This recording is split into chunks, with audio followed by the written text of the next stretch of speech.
All right, I'm Jack Farley, Forward Guidance. We have a lot to talk about, so I'm going to welcome our guest, Jacob Shapiro. Jacob, we have a lot to talk about. Russia has invaded Ukraine, not just bombing the capital Kiev, but military troops are going in. There's active infighting.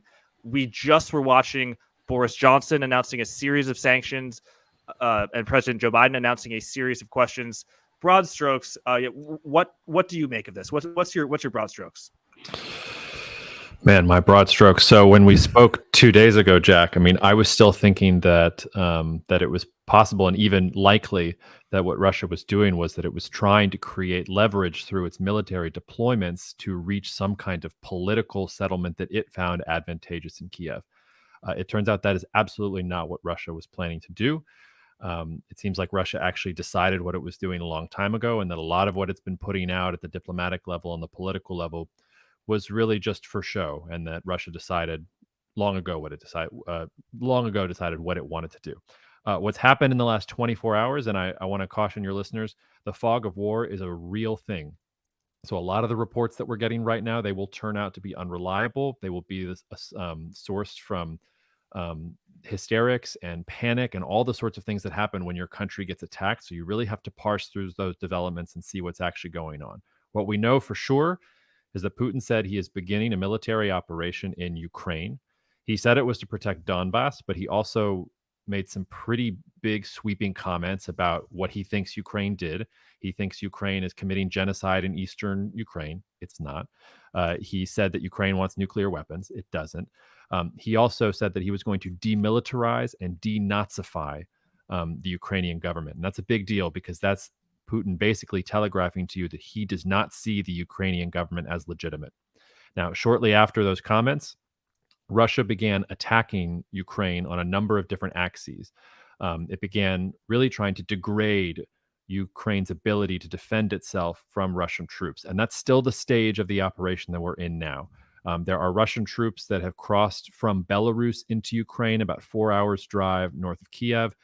They've made some headway via Crimea into Ukraine, parts of eastern Ukraine. You've seen some troop movements, but we are still at the very initial phases of what looks to be a maximalist military campaign, whose eventual goal, I think, will be to depose the Zelensky government and to install a pro-Russian or a Russia-friendly government in Kiev. There's really no other explanation for what we're seeing from Russia and from Putin at this point. So, as you can see on this map here, these are forces actively going into Ukraine, crossing the Belarusian border. How quickly do you think the Russian military can defeat the Ukrainian army? And in my question that I just asked was the presupposition that Russia would defeat Ukraine. And is that accurate? Russia obviously has a much more powerful military. How long do you think can the Ukrainian military withstand a Russian invasion? And what are the options left to the Ukrainian leaders? Yeah, so first of all, this map that you've put up here, it's a very helpful map, and I believe I recognize it. I believe it's Michael Kaufman posted it on Twitter. I should also say Michael Kaufman has been dead on correct about this the entire time, and I've gone at him a bit for being too militaristic or too sure that this is what was going to happen. He was right. So if you don't follow him and you're interested about this situation, he is certainly someone to follow. This is his drawing of what he thinks the objectives are. So those arrows don't represent actually where Russia is, but it's where he sort of sees, based on where Russia has deployed right now and the movements that it has made, where he sees things going. And I think it's very helpful because you can see the multiple axes here and why I'm describing this as a maximalist campaign. This is not about just extending the borders of Luhansk and Donetsk there in the eastern part of the country. This is about decapitating the Ukrainian government, about making sure that you can encircle most of Ukraine's defense forces, and then also making sure that you have control of the capital. I should also say, and I should have mentioned before, that one of the things that has been confirmed is that Russian airborne troops are in Kiev. They've secured at least one international airport there. That's important because those are the types of things that Russia's going to do before it invades en masse. Jack, when we were talking before and prepping for this podcast, I kind of joked all of us, or I can't say all of us, I'm a nerd, so this stuff is, keeps me up. I didn't really sleep last night, as you can probably tell from the bags under my eyes. But, and I want to say amazing props to the journalists, especially on CNN, who are bringing us live footage of everything that's been happening in the last 24 hours. But if this invasion was advanced, you wouldn't see CNN journalists with their hats on and with their bulletproof vests kind of pointing at the panorama of the city and saying, "Oh, I hear a dull thud in the distance." Right? This is all preparatory work for when Russia is actually going to roll in with tanks. Now, to your actual question, how long can Ukraine withstand this? I don't know exactly how long, but eventually they will fall. Ukraine is simply outclassed in terms of training, in terms of materiel, in terms of numbers, in terms of quality of the forces that are on the ground. This is just really a matter of time. And unfortunately, Ukraine is going to have some really difficult decisions to make, decisions that I don't envy any political leader or any soldier or any person having to make. Because at a certain point, the most defensible position that Ukraine can take is to pull back into cities and to pull back into areas that are more defensible rather than meet the Russians sort of wide open in the field with their tanks and with their air support and all the things that the Russian military apparatus can bring to bear. That will impose an extremely bloody cost on the Russians if Ukraine decides to do that. Urban warfare is horrible. It's block by block and it's bloody. And I mean, the US has some experience with that in Iraq. The flip side, though, is that it's also deadly for civilians and it's also horrible for infrastructure and for imagining the economy once all of these things end. So right now, it looks like Ukraine is doing everything it can to slow down the Russian advance. We've had reports of them using some of those anti-tank missiles that the US has provided them to stop Russian armor. But this is really just a matter of time. And whether it takes 1 day or 5 days or a week or 2 weeks, eventually Russia is going to degrade Ukraine's ability to defend itself such that Ukraine is going to have to make those difficult decisions. And it'll be up to Ukraine how long this is actually going to be prolonged. You were talking about how we just watched Biden speak as well. One of the things Biden said at the end of his speech was, again, he reiterated the U.S. is not putting troops in Ukraine. NATO is not going to engage Russian troops in Ukraine. And without that kind of help, it's really inevitable that Ukraine will fall. We just heard that reassurance from President Biden. Jacob, one thing that I've heard other analysts say today is they're still talking about the possibility of a diplomatic resolution, as if, the West, they play nice, they do something nice, and there's a sort of a goodwill, and suddenly Russia withdraws. I'm getting the sense from speaking with you now as well as before that you think that likelihood is extremely narrow. Am I correct about that? And if so, why? Well, as you'll remember, I thought that was the most likely scenario for the past 6 to 8 weeks. I even went on record as saying I thought it was a 70% chance of a political or diplomatic solution and a 30% chance of the invasion that we're seeing currently. The problem with a diplomatic solution here is I don't see how that happens anymore. All the old, and we talked about this on the podcast with you a couple of days ago, Minsk and all the negotiation protocols and the diplomatic processes that were running before, they're all gone. They were gone the moment that Donetsk and Luhansk were recognized as independent, let alone sort of a broader Russian invasion here. And sorry, Jacob, if I can interrupt.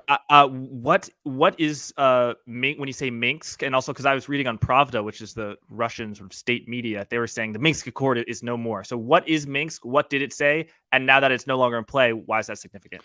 Minsk, the Minsk Protocol. Well, so Minsk is a city in Belarus, but it was the Minsk Accords were the agreement between Ukraine, Russia, Germany, France, some of the other major players here after the 2014 revolution that established a negotiating framework between Ukraine and Russia going forward.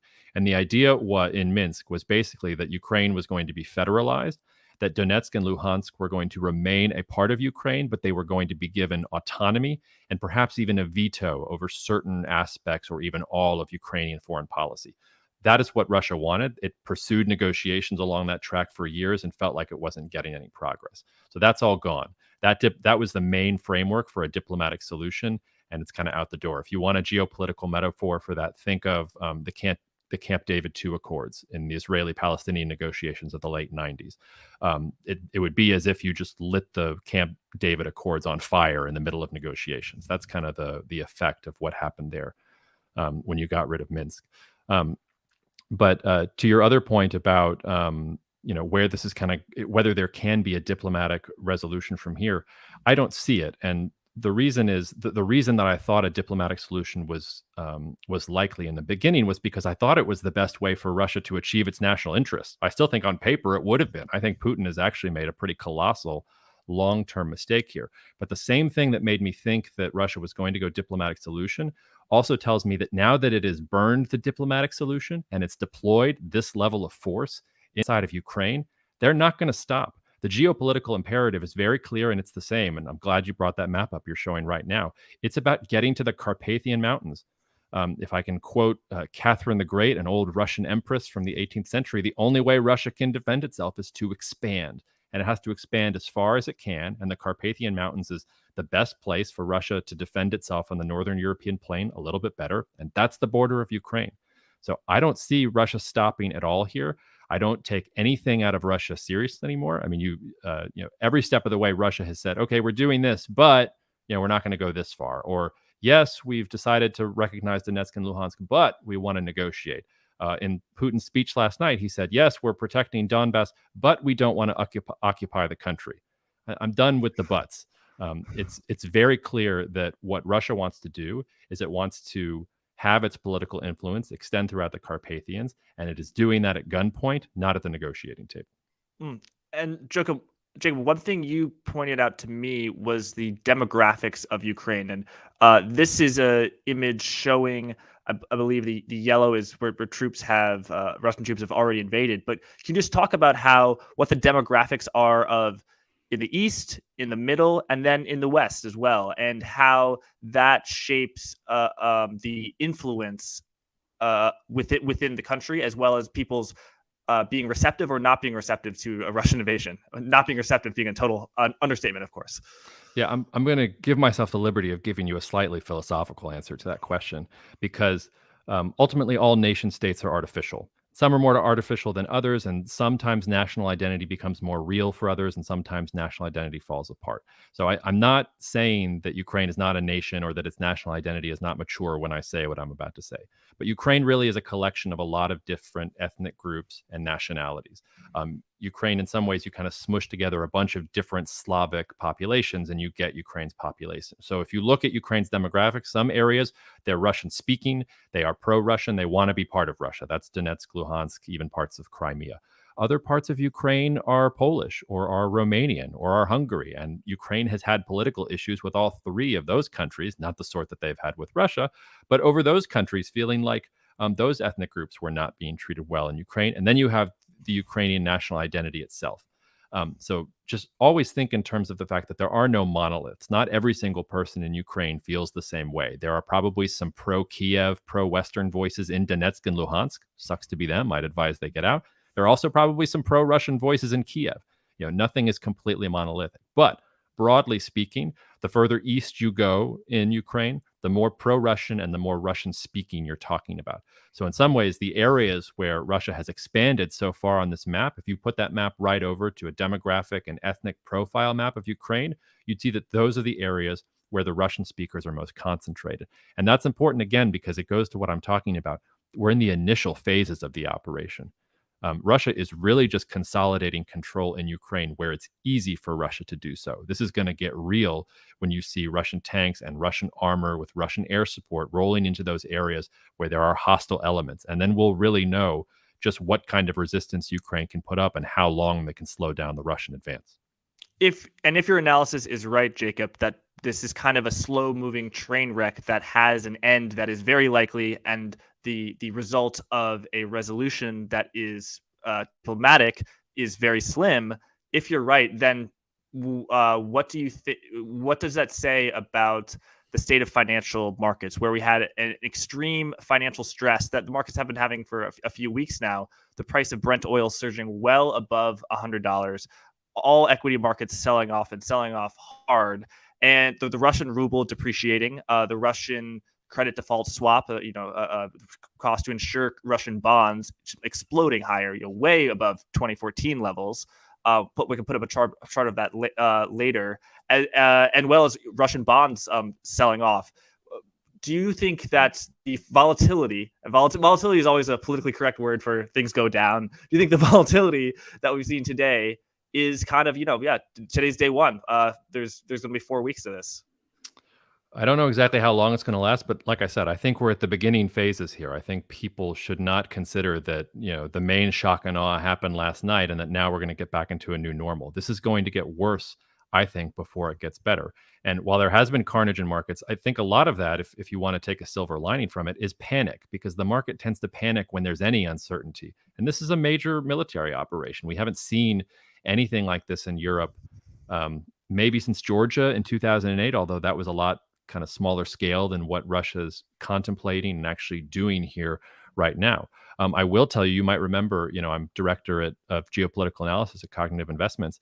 We had a small position in Russian equities because we thought the risk reward of Russia going for a diplomatic solution was going to be good. We got out of that position early this morning, but we had hedged that with gold as our largest position. We've added now to positions in emerging market economies that export a lot of the commodities where I think we're going to see price spikes. So I think there are places in this market to find opportunity. I would caution people in the same way that I caution you not to believe everything you read, and especially in the fog of war and the panic and the media reports that are coming out. Don't also just throw up your hands here and think that the market is going to bounce back really easily, or is just going to continue down into a never-ending doom cycle of despair all the way down to, a 50% correction. Like, those things aren't probably what's going to happen. And eventually the human psyche will get used to what's going on there. But yeah, I think this is going to get worse before it gets better, is the short answer to your question. And a key theme there is commodity prices. The fact that Russia is a huge exporter of wheat, of oil, of natural gas. Someone was even talking about rare earths. Can you talk about the role that Russia has, and to what degree did the sanctions that Boris Johnson and President Joe Biden just levied against Russia, to what degree will those cause the already strained energy markets, particularly in Europe, to have even more severe distress? Well, yeah, Jack, that's why it was so important that we waited for Biden to speak before we got on here. And your listeners are a little bit lucky or unlucky, depending on your point of view, in that, I literally just heard Biden say what he said. So I haven't even read the White House readout. But it sounded to me, based on what Biden said, that the toughest sanctions, which would have been cutting Russia off from the SWIFT global payments system, and from any sanctions that directly target Russia's energy exports, those are off the table. And he very specifically said, no, we want to ensure stability of energy supply. We're not going after that right now. And he tried to say in the question and answer, we're going after these big Russian banks. We're freezing their assets. That's going to be worse. Yeah, maybe long term. But if you're worried about commodities right now, you're worried about whether Russian natural gas is going to keep flowing to Europe. You're worried about whether Russian oil barrels are still going to be sold in the global marketplace. And it seemed to me that Biden was saying they're not going after that quite yet. People are still going to be freaked out, and rightfully so. I mean, Russia's an incredibly important player in the global energy production matrix, and it's especially important for Europe. But I think you're seeing here part of the hedging that both Europe and the United States have to do. They want to impose real costs on Russia, but they can't go too far because of their dependence on Russian energy. The interesting question is, just how much is Russia willing to screw with the West here? Are they just going to take the sanctions but take Ukraine, and that's the most important thing? Or are they going to start jerking Europe's chain around and start restricting natural gas supplies if they do something that Russia doesn't like, or if they don't start treating Russia the way that Russia feels like it needs to be treated? There's a lot of that in there. So there's a great deal of energy uncertainty in the market that I think we're going to have to watch going forward. The one that is being less talked about, and so it is the one that I'll emphasize, because I think everybody's kind of aware of the energy issues. Biden mentioned them specifically. I'm much more interested in the agricultural commodities.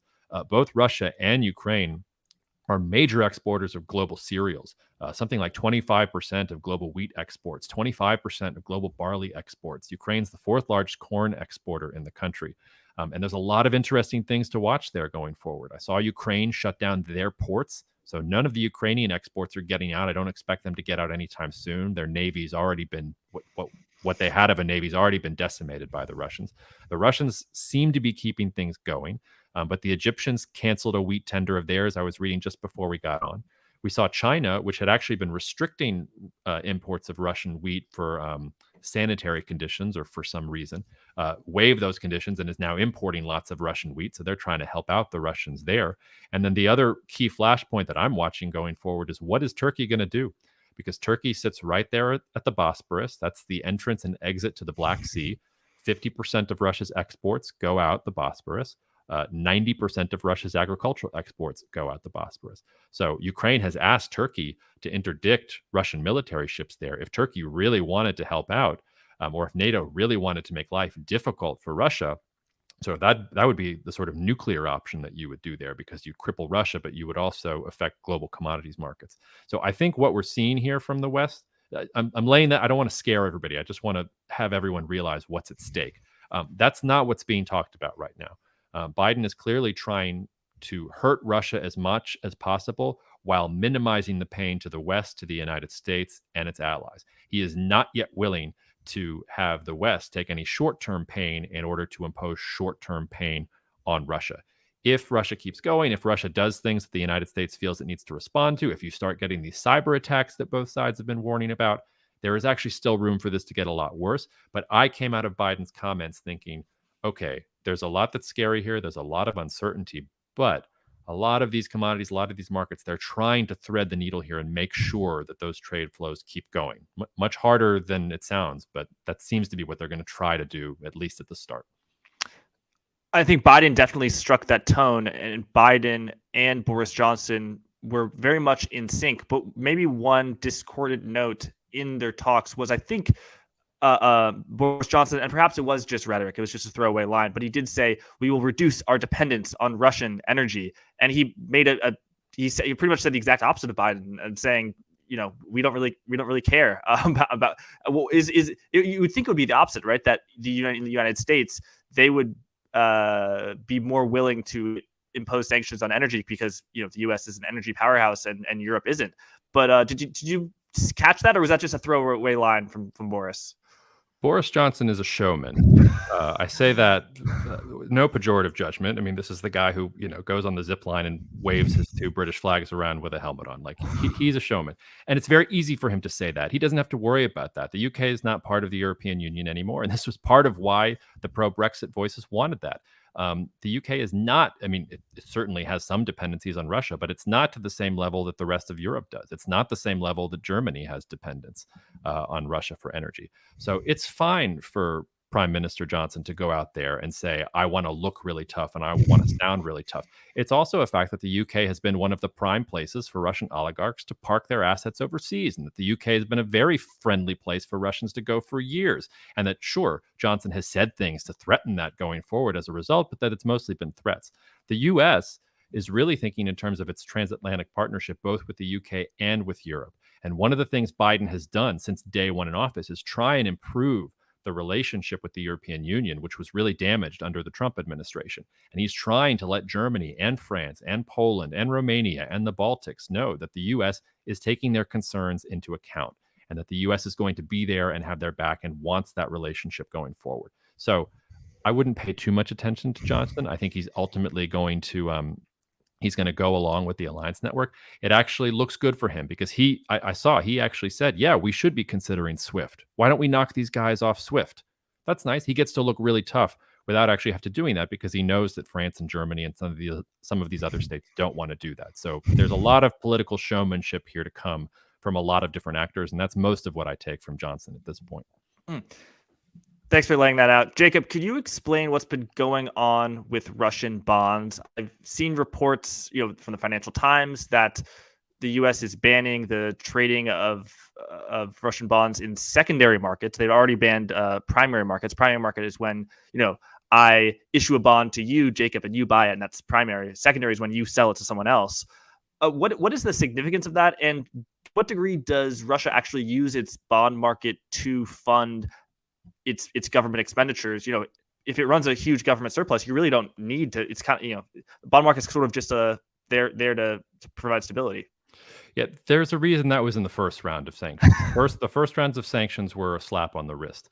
I don't know that I would call these next. I mean, these next round of sanctions, it was more than a slap on the wrist. It was not the nuclear option. It was not going kind of 100%, but they're more serious. And sorry, what would be going 100%? SWIFT? Oh yeah, cut them off from SWIFT. Sanctions on anyone that imports Russian energy. Try and make sure that anybody who imports Russian commodities is going to face sanctions. I mean, think about the level of U.S. sanctions towards Iran and North Korea.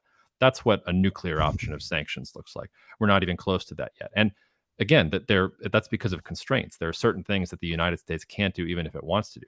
I bet you, in his heart of hearts, Biden wants to go up there and say, yes, the U.S. stands up to bullies, and that is why I will crush Russia's economy by making sure they can't sell anything. I'm sure that in his heart of hearts, that's what he wants. He can't do that, because if he does that, the world is going to go nuts, and a lot of U.S. allies are going to suffer, and the U.S. is going to suffer too. So like I say, he's going to thread that needle. The other thing to keep in mind here is, like I said, things could get worse, and things probably are going to get worse. So you don't want to throw everything at the wall right now. You want to hold some things in reserve so that if Russia, for the record, I don't think this is going to happen, but let's have a hypothetical. It's been out there on rumors and social media that maybe Russia would go to Moldova next. Well, you want to make sure you have some quivers still that you can use in case Russia does something even beyond the pale, because if you exhaust all of your sanctions, then the only thing left to you is military action or to look completely inept. So again, that's also one of the reasons when you looked at the reports for the hours going into Biden's press conference, there were lots of leaks about what he was considering. The Wall Street Journal said he's thinking about SWIFT. I believe NBC said something about he's thinking about cyber attacks and what the United States is going to do on a cyber level to Russia. Those were all things to let people know, hey, there are things on the table. The U.S. hasn't done anything yet. Biden's really thinking tough. But then he kind of displayed, okay, I've decided to water those down a little bit so I have a little bit more breathing room. And one thing I noticed between both Boris Johnson and President Biden is they both talked, and this is probably the few moments in their speeches where they both were happy about the pain in the Russian stock market. Whether you look at the index, I'm actually going to put up a chart now. Just a huge sell-off. Something like a 27% sell-off in the stock market. And then if we actually look at what we have going on here, the Spare Bank of Russia, a huge bank in Russia, down 66%. All of these countries, Lukoil down 33%. Most of these companies are Russian, and they are down a huge amount. So to what degree is that, from the lens of Western leaders, something that is a desired outcome? I'm sure it doesn't hurt. I mean, every symbolic thing you can do right now to impose pain on Russia is good. I think also, though, I mean, keep in mind, I think Biden did a very good job of kind of making these things separate. There's the Russian government, and then there's the Russian people. So you want to go after, and this is why the sanctions are directed, as he talked about, at the Russian oligarchs who profit from Russia's system by the things that Russia is doing. You don't want to go too far and actually, take this out on the Russian people. Now, that's a very fine line. At a certain point, there's going to be collateral damage, but I think that's something to keep in mind. And you're also right. I mean, the Russian market's completely tanked. Moscow had to halt trading, I think, for 2 hours last night as the military operation was getting underway. If you look at a chart, though, of the Russian stock market, you'll see that it still really hasn't recovered since the 2008 invasion of Georgia. Of course, the 2008 financial crisis was in there too. But Russian stocks, I think, are still almost 50% down from that point. And if you look at 2008, there was a huge drop. There was a huge drop in 2014 when they annexed Crimea. And now we're getting another drop here. I say all that to say, in each one of those instances, I mean, people thought the world was falling apart at the time. And then people got adjusted to the new normal. And then the Russian market started to pick up and start going again. And for as long as Russia is the economic player that it is in the world right now, and for as long as those European powers have to constrain themselves from going all out because they can't afford to not import Russian energy, there's going to be a limit on it. And there's going to be ways that Russia can grow. The other thing we haven't talked about here is that Russia really is thinking in terms of its relationships with China and India as where its future is. So right now, it doesn't have the pipeline infrastructure to really have China take a lot of the energy that it exports to Europe, but it's building those things, and it's obviously forging a closer relationship with China in the future. So at the same time that Europe is going to be trying to wean itself off of Russia, you'll see Russia trying to pivot to India, to China, to some of these other countries in Asia that are going to be energy hungry in the future. I went a little off track there of your question, though. I don't think the goal was to send the Russian stock market into a spiral, but sure, it's anything that a political leader in the West right now can say, yes, we did this sanction and it hurt Russia this way. That's something they're going to want to talk about, and they're going to want to use it as an example of how tough they're being on Russia.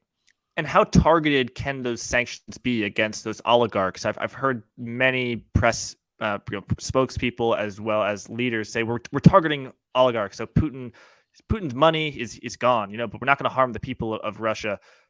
Can you talk about the mechanism by which they do that? I heard Boris Johnson talk about freezing assets, and to what degree is that sort of just a little bit of a nuisance, or is it something that really is going to bother the people in power and actually will be material in affecting whether they'll fold or not?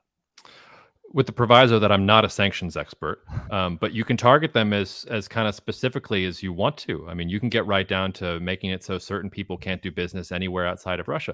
A lot of these people, though, have very nice positions in Russia. They don't necessarily want to go anywhere outside of Russia. It would be nice to, but it's not like they're going to be losing any sleep because suddenly they're not allowed to go to Cabo or something. They probably weren't going to Cabo in the first place. They have other places that they're probably going to go. So there are things that the United States can do, but the sanctions on individual oligarchs, that's much less important than the systemic thing. So it's much more important that Biden was talking about some of Russia's largest banks and about freezing their assets and about limiting Russian access to the dollar and to the euro and the yen. Like those are the things that are really going to bite and is going to make those are things that the Russian people are eventually going to hold the Russian government accountable for, because that's going to be reflected in the daily lives of Russians themselves when suddenly government coffers aren't able to fund social services and suddenly the Russian economy is 20 years behind because it doesn't have the technological base or the industrial base to compete in the global economy right now.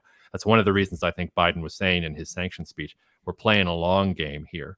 Like, we're not going to go for the nuclear option right now, but the sort of cumulative effect of these sanctions over the next 5 to 10 years, it's going to be really, really bad for Russia. And we haven't talked about this, but I mean, I said it's only a matter of time, I think, before Ukraine folds. It's about how long they can kind of keep things going. In the long term, though, I don't see how Russia wins this.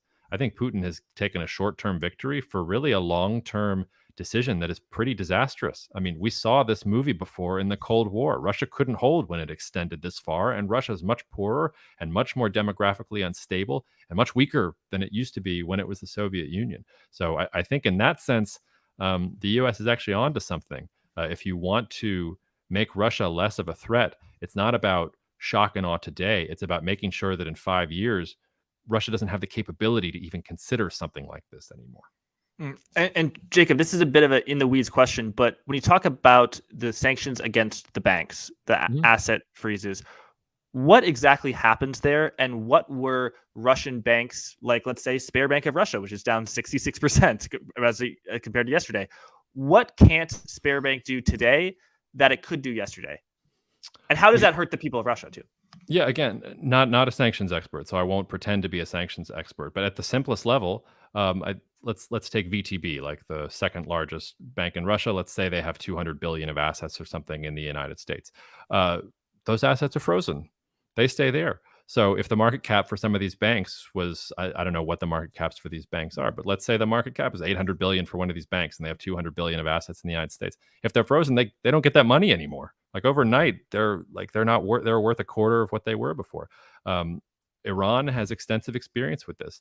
One of the conditions for the Iran nuclear deal in the first place was that the U.S. was supposed to turn over tens of billions of dollars that it had frozen as part of its initial sanctions against Iran in the early and mid 2000s.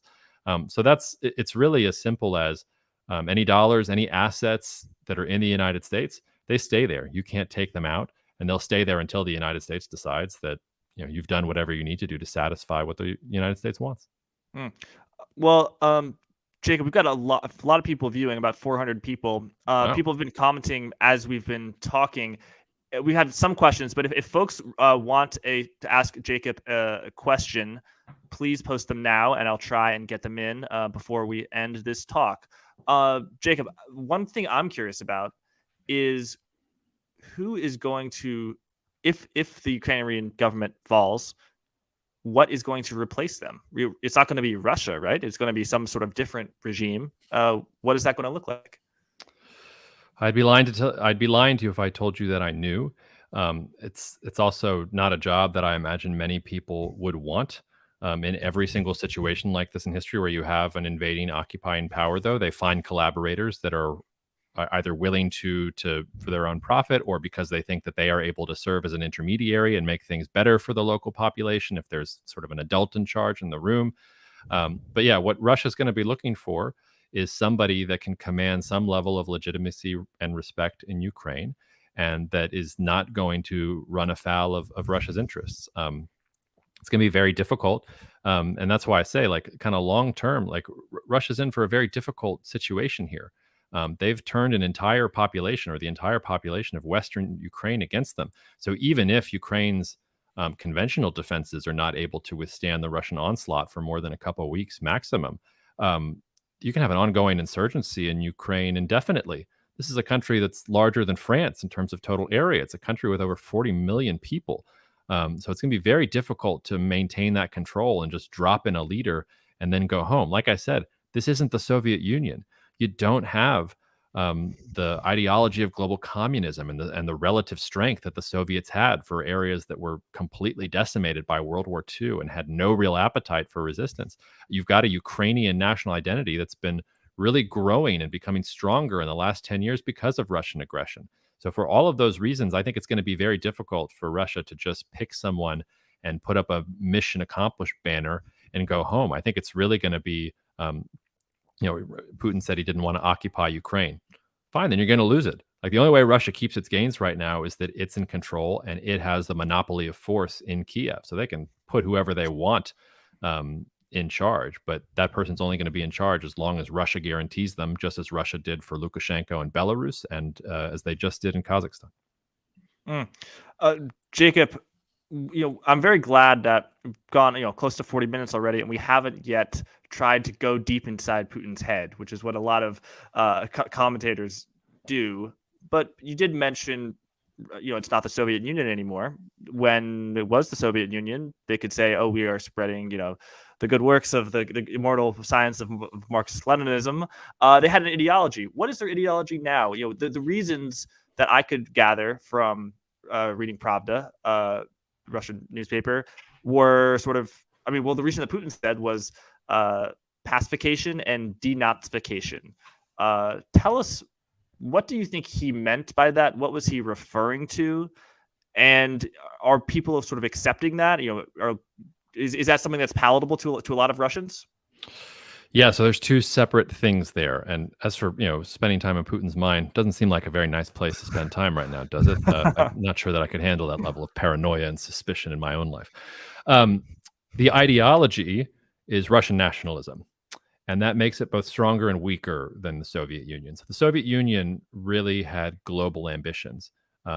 In the Soviet Union, Russia saw itself as the vanguard of the global proletariat, and that its job was to spread that revolution throughout the world. So it really had global aspirations.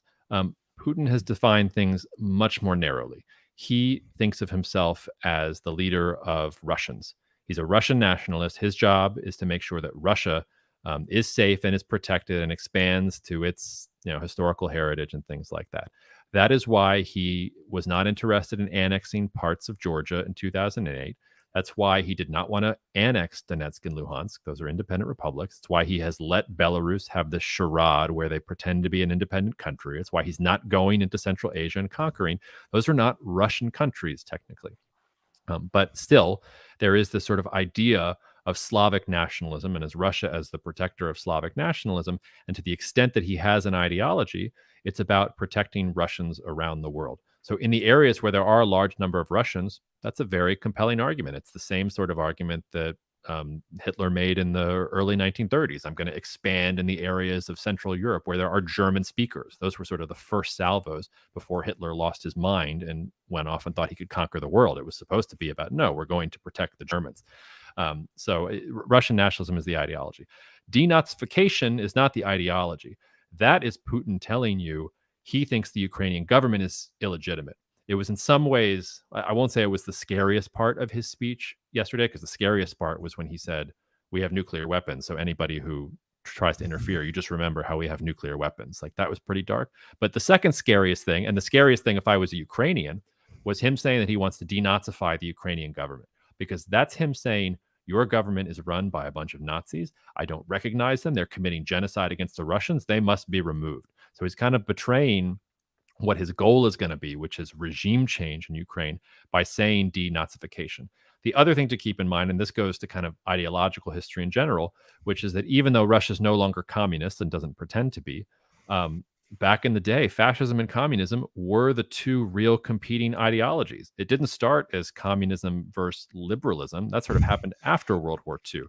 At the time in Europe in the 1920s, 30s, it was fascism versus communism. And so those two sides have a propensity to hate each other. And for multiple generations, Russians and people who lived in Soviet lands were taught a version of history where the fascists caused all the problems, and that really the West, they were just the extension of the fascists, et cetera. So that's why he's going after the quote unquote Nazis in Ukraine. It's related to his Russian nationalist ideology, but it's more about justifying political moves. His ideology is more just straight nationalism. We've got a great question here. Does Putin have support for this move? Is there any chance that popular opinion could turn against him? This is a great question, and this is a third world problem I'm about to share with you right now, but I'm really sad that I probably won't be going back to Moscow anytime soon to ask some of my friends there what they think about this, because I got used to going to Moscow fairly often in recent years. I can tell you that some of the Russian geopolitical analysts, the versions of me that I keep in touch with in Russia, have expressed surprise. They didn't think that this is what was going to happen. They, I think, also see that if you're just doing the pure geopolitics, take the ideology, take the paranoia, take all of that out, this doesn't make sense from a purely geopolitical standpoint. You're actually taking a major risk here that maybe you don't want to take. So for people who think strategically in Russia, I think this is probably going to look very bad. I also don't think that Russians, certainly younger Russians, care that much. This cuts both ways. Lots of, and I guess they're not even young anymore, but millennials don't remember the Cold War. They didn't grow up with the Cold War. They don't think of Russia as the grand enemy in the way that anybody who came of age in the 60s, 70s, and 80s did. The same is true of Russia. So the generation that has grown up in Russia, that is turning 30 and 35 years old, they don't think of the US as this huge enemy. They want the same things that you and I want. They want the latest technology. They want a cool smartphone. They want to drive a car. They want to have a villa or go on vacation or do any of these other things. And all of this is going to be at risk because of what the Russian government is doing. So I have a hard time imagining that the Russian people, especially once the sanctions start to bite, are going to be okay with this. The flip side is that, Putin has presided over a period of overall domestic stability in Russia. And I don't think he would have taken this move unless most of the upper echelons of the Russian government were behind him. So he has enough buy-in to think that he can handle this right now. But medium to long term, he should be very, very concerned about how Russia's economy is going to function here if it's going to isolate itself and hive itself off from the rest of the world the way that it probably will be as a result of this. Talking about hiving off the Russian economy, we've got two very good and very related questions. Issy wants to know, with big Russian banks being sanctioned, what does that mean for cryptocurrency? And then Spencer really puts it to a point, says, how will Russia find an alternative to the SWIFT system after the sanctions? And will Bitcoin be an option? Well, lost in all this stuff about Ukraine was that the Russian central bank put out a 30 or 40 page report. I've lost all sense of space time. I can't remember if it was last month or 2 weeks ago, whatever, but put out a report about why the Russian government should ban cryptocurrency in general and about the systemic threat to the Russian financial system that cryptocurrency imposed. And the Russian government passed many of those restrictions in the last week or two. So Russia views Bitcoin and cryptocurrency as a threat. It's developing a digital ruble to try and push it out. It's kind of the same playbook that China has been using. In terms of an alternative to SWIFT, Russia's been trying to build one and been trying to get people to use it. Not that many people use it. I think there's one Chinese bank that's using it right now. So they have some kind of rudimentary system that maybe if SWIFT got triggered, they can try and go to, but it's not ready. Keep in mind that up until the last couple of years, the Russian internet could have been brought down if the United States wanted it to. What Russia's had to start doing is actually make its network self-sufficient, and then it can start going to some of those more sophisticated, higher order of operation things about payment systems and things like that. So they have a domestic indigenous alternative. I doubt it's particularly good. I wouldn't want to dust it off if I was them, but they've been thinking about that, and they sort of have it there. And in terms of crypto, most authoritarian governments don't like cryptocurrency because they want control. And you've seen that in China. You've seen that in Russia. I don't view crypto. I think Russia views crypto as a threat, not as anything it can use to get around sanctions. Thanks for explaining that. We're going to wrap it up soon. So if anyone has a final question for Jacob, speak now or forever hold your peace. Jacob, I guess for my final question, that I have a final question. The audience has a final question. My final question, let's see, probably would be about, and this is obviously very hard to answer, about a timeline. How swiftly do you think Russia will topple the Ukrainian regime? And I know there's a bunch of variables that you say, are they going to fight in the open plains, or are they going to fight in the cities? And that cities is a lot bloodier. So maybe we'll go in both of those variables, and then whatever other variables, whatever toggles you want to switch. But yeah, like, is this going to be something about, in October, Russia is still invading Ukraine, or is this going to be something that, Russia could topple the regime by later next week? It's a good question. I think that there's not going to, and I think a lot of people want this. They want to be there to be a moment when this is all going to be over. It's not going to all be over anytime soon. I do think the sort of invasion phase, the conquest phase, whatever you want to call it, we're on the order of weeks.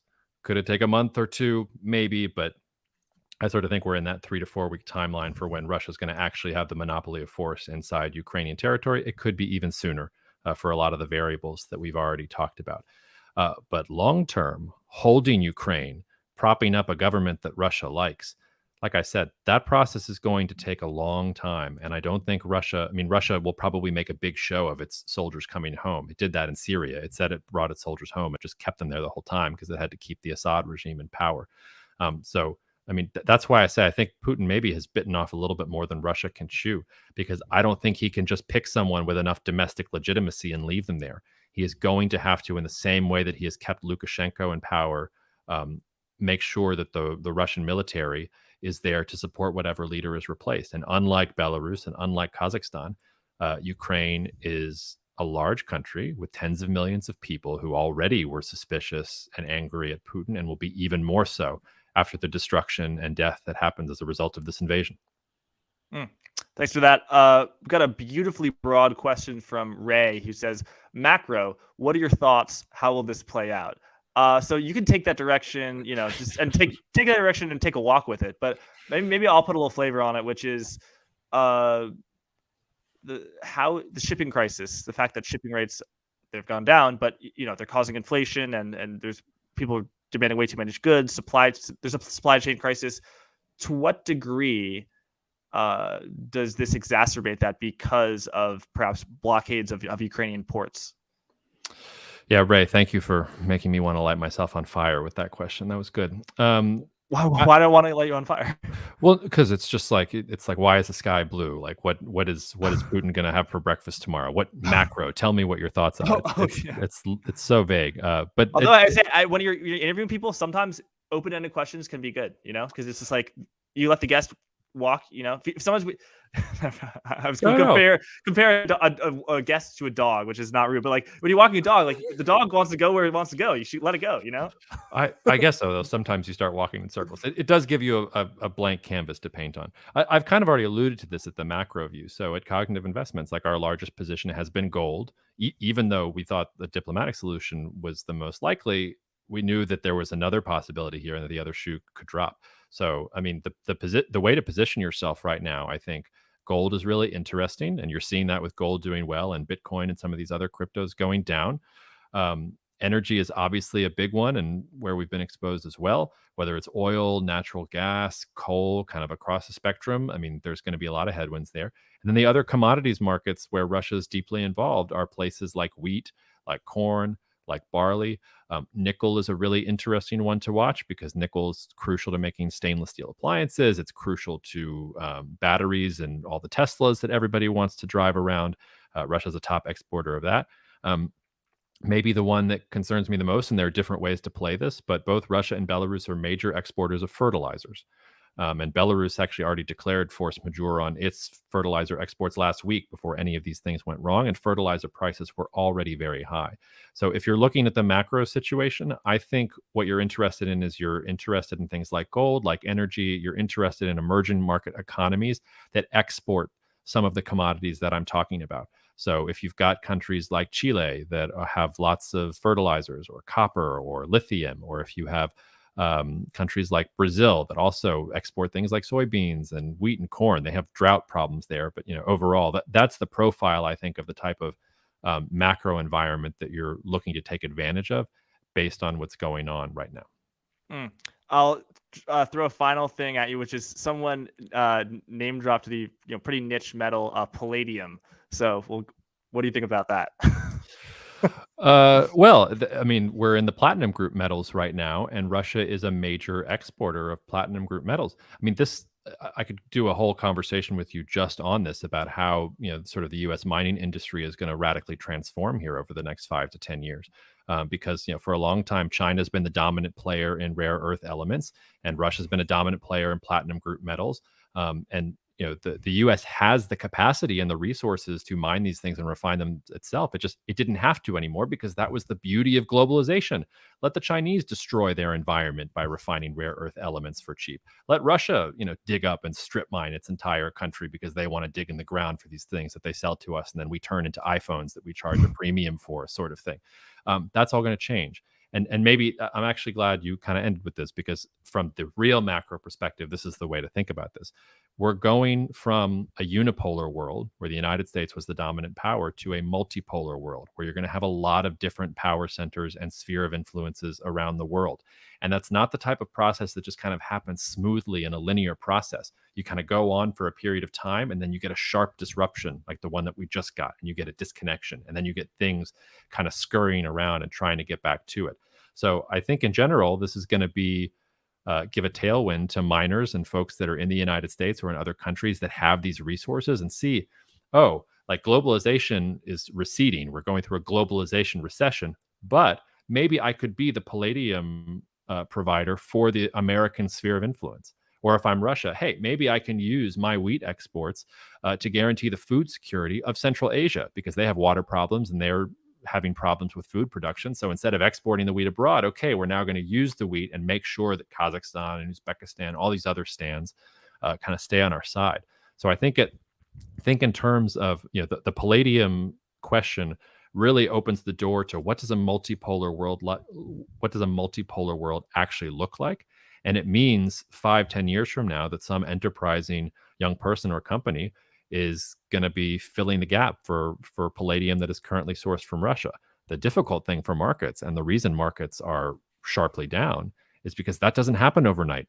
And in the meantime, the economy still has to run, and there's going to be significant disruptions and increased demand in an already inflationary environment. So in our last podcast, Jack, we talked about how I sort of thought towards the end of the decade, which is a long time from now. I got some flack on Twitter for saying this. By the end of the decade, we're probably looking at some deflationary forces because of some of the things that I'm talking about. But right now, this is all going to support rising energy prices, rising commodity prices, and how bad it gets really is going to be determined by how bad things get, at least in this opening salvo between Russia and Ukraine. And it's a great spot to end. What are you looking for as a sign that these sanctions will get very serious and that SWIFT will be shut down? No Russian natural gas or oil will be allowed to be imported legally into Europe or the US. What are you seeing? How are you positioning? Like, when that happens, how is that going to change your framework? Are you going to get even more constructive on these commodities? You think that oil $300 a barrel, which it sounds like we're not quite there yet. How are you? What's going to take for you to get there? What are you going to have to see? I guess there are three things that I would watch for going forward. The first is how bad things get in Ukraine. Because if things get really, really bad in Ukraine, and like I said, we're in a war. So if something unexpected happens, if somebody makes a miscalculation, if a missile accidentally falls in Poland, there are lots of ways that war can spiral out of control. It's one of the reasons strategists like me try to avoid war at all costs, because once you're in a war, you lose a factor of control. Things can happen beyond your control that geopolitics and the nicest analysis and methodologies in the world have nothing to do with, because something as simple as somebody made a mistake on the ground or something blew up when it wasn't supposed to happens. So we have to kind of keep an eye on that. Another geopolitical flashpoint and geopolitical wildcard here is, what is Turkey going to do? because Turkey has been marching to the beat of its own drum. It's been kind of splitting the difference between East and West and Russia and the United States and playing all sides. The reason Russia and Turkey have had a long-standing alliance and relationship is because Turkey controls the Bosporus. It's that shared and mutual fear of Russia and wanting to hem Russia in is what makes the U.S.-Turkey relationship stronger. How's Turkey going to? And Turkey was also shipping military hardware to Ukraine. They were talking up how they were giving Ukraine these drones, which maybe they'll help a little bit. I don't know. I think the Russians have already bombed the drone making factories that they put there. But what is Turkey going to do? Is Turkey going to shut down the Bosporus? Are they going to get involved? Are they going to arm the Ukrainians? Are they going to make life difficult for the Russians in the Black Sea? If you start to see that, suddenly we're talking about, okay, this is not a temporary disruption. We've got a long-term disruption brewing here for a lot of these agricultural commodities. And then the third you already sort of hit on. It's what's happening with SWIFT, what's happening with energy. If Russian natural gas is still getting piped to European countries and Russians are still being paid for it, we're not in the nuclear scenario. And yes, prices will go up, and yes, volatility is up, and yes, there's a lot of uncertainty, and maybe Russia's going to turn the dial when they get pissed off, or maybe a pipeline gets blown up, another example of what happens in war, and prices are going to spike. But as long as the energy supplies are moving and they're being paid for, there's kind of a limit to how things go. If you get, though, a situation where Europe's going to say something like, no, we're not going to import your energy anymore, or we're getting rid of SWIFT and we're not going to pay you, all that kind of stuff. Or let's say pipelines start blowing up and Russia physically can't get the energy there. The sky's the limit then, man. I wouldn't put an upper boundary on where we can go if we get to that sort of world. But it behooves everybody, even Putin, while he's doing his thing in Ukraine, not to get there. I mean, that's a really disastrous situation for all parties involved. That definitely would be disastrous. We will be monitoring this. Jacob, thanks so much for sharing your analysis. Thank you, everyone, for tuning in for the live stream. It's been great. Hopefully, we get to do a few more of these. And definitely subscribe if you like to subscribe to the Blockworks YouTube channel. And you can find Jacob's work on Twitter at Jacob Shap. Jacob, thanks so much. Thanks, Jack, and cheers all. Take care.